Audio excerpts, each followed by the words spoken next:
Kementerian Keuangan mencatat hingga 31 Agustus 2025, pemerintah telah menarik utang baru senilai 463,7 triliun rupiah. Wakil Menteri Keuangan Thomas Dwiwandono memaparkan realisasi utang pemerintah tersebut mencapai 59,8% dari target yang ditetapkan dalam APBN 2025.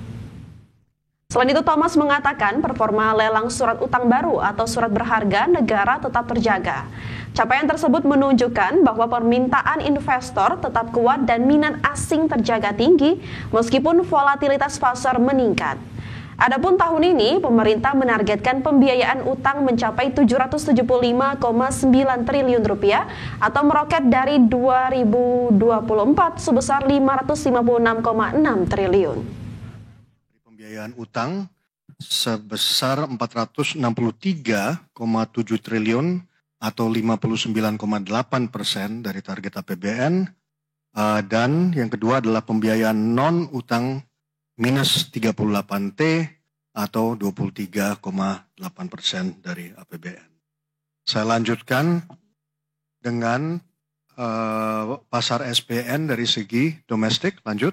Dari segi pasar SBN, di pasar perdana, Ya, APBN 2026 ini sudah disahkan begitu ya oleh DPR, dan ini kita lihat begitu semoga bisa menjadi tenaga baru atau motor bagi pendorong perekonomian nasional, karena memang APBN ini sendiri dengan berbagai pos-pos yang ada, Vin, ya, mencakup sejumlah hal, sejumlah sisi di mana pembelanjaan negara ini juga menjadi salah satu hal yang penting, sementara insentif ataupun stimulus juga harus diberikan untuk kemudian mendorong konsumsi masyarakat. Jadi APBN ini sendiri tidak bisa berdiri sendiri, tapi memang menjadi bagian penting dalam mendorong perekonomian di tahun 2026. Iya, benar sekali Fajar. Semoga saja dengan anggaran ini bisa mendorong visi misi dari Indonesia sendiri dan juga mendorong ekonomi masyarakat tentunya. Pemirsa, rapat paripurna DPR kelima mengesahkan undang-undang tentang APBN tahun anggaran 2026. Ya, Ketua Badan Anggaran DPR RI Said Abdullah menegaskan APBN 2026 ini akan menjadi senjata fiskal dalam rangka memerangi kemiskinan dan menghadapi tantangan ke depannya.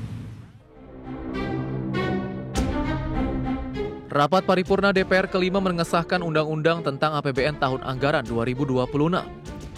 Dalam paparannya, Ketua Badan Anggaran DPR RI Said Abdullah mengungkapkan pembahasan RAPBN 2026 telah melalui proses yang mendalam.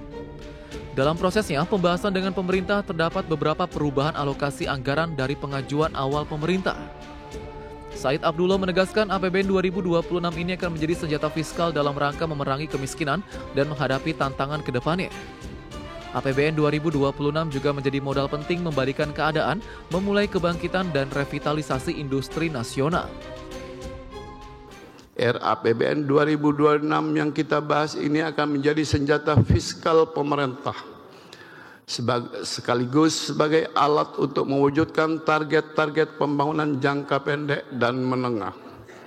RAPBN yang kita rancang sebagai alat penahan guncangan ekonomi terhadap rumah tangga miskin, rentan miskin. Hal ini wujud APBN, peran APBN sebagai kekuatan perlindungan sosial. Apakah dapat disetujui untuk disahkan menjadi undang-undang? Terima kasih. Adapun dalam APBN 2026 disepakati pendapatan negara sebesar 3.153,58 triliun dan belanja negara sebesar 3.842,73 triliun rupiah. Sementara itu defisit ditetapkan 2,68% atau 689,15 triliun pada 2026 dan keseimbangan primer ditetapkan 89,71 triliun rupiah. Jakarta, Tim Liputan IDX Channel. Dalam rapat paripurna DPR RI, Menteri Keuangan Purbaya Yudi Sadewa menegaskan APBN 2026 merupakan APBN pertama yang disusun di bawah pemerintahan Presiden Prabowo Subianto. Anggaran ini dirancang untuk mengimplementasikan visi dan misi Presiden dalam mewujudkan kedaulatan pangan dan energi menuju ekonomi Indonesia yang tangguh, mandiri, dan sejahtera. Purbaya menyebut arah kebijakan fiskal tahun depan juga difokuskan untuk mempercepat terwujudnya kesejahteraan yang berkeadilan bagi seluruh rakyat Indonesia. Menurut Purbaya, komitmen pemerintah tercermin dalam strategi APBN 2026 yang menggabungkan penguatan fundamental ekonomi dengan langkah konkret dalam menjaga stabilitas. Dengan demikian, APBN tidak hanya menjadi instrumen keuangan negara, tetapi juga motor penggerak pembangunan. Pimpinan dan para anggota Dewan Perwakilan Rakyat yang kami hormati, fiskal sebagai salah satu motor pembangunan dijalankan pemerintah melalui optimalisasi peran APBN. APBN 2026 difokuskan pada 8 agenda prioritas yang meliputi 1. Kegiatan pangan, ketahanan energi, makanan bergizi gratis, pendidikan bermutu, kesehatan berkualitas, pembangunan desa, koperasi dan UMKM, pertahanan semesta, serta akselerasi investasi dan perdagangan global. Ketahanan pangan dan energi merupakan kunci kemandirian ekonomi sebagai basis untuk menghantar terwujudnya kesejahteraan rakyat. Rapat paripurna DPR kelima mengesahkan Undang-Undang tentang APBN tahun anggaran 2026. Pendapatan negara disepakati sebesar Rp3.153,58 triliun, naik RAPBN sebesar Rp3.147,68 triliun. Sementara belanja negara disepakati sebesar Rp3.842,73 triliun. Rapat paripurna DPR kelima mengesahkan Undang-Undang tentang APBN tahun anggaran 2026. Dalam APBN 2026, pendapatan negara disepakati sebesar Rp3.153,58 triliun, naik RAPBN sebesar Rp3.147,68 triliun. Pendapatan negara dalam APBN 2026 ini ditopang oleh penerimaan perpajakan sebesar Rp2.693,71 triliun, penerimaan negara bukan pajak atau PNBP Rp459,20 triliun, dan hibah Rp0,66 triliun.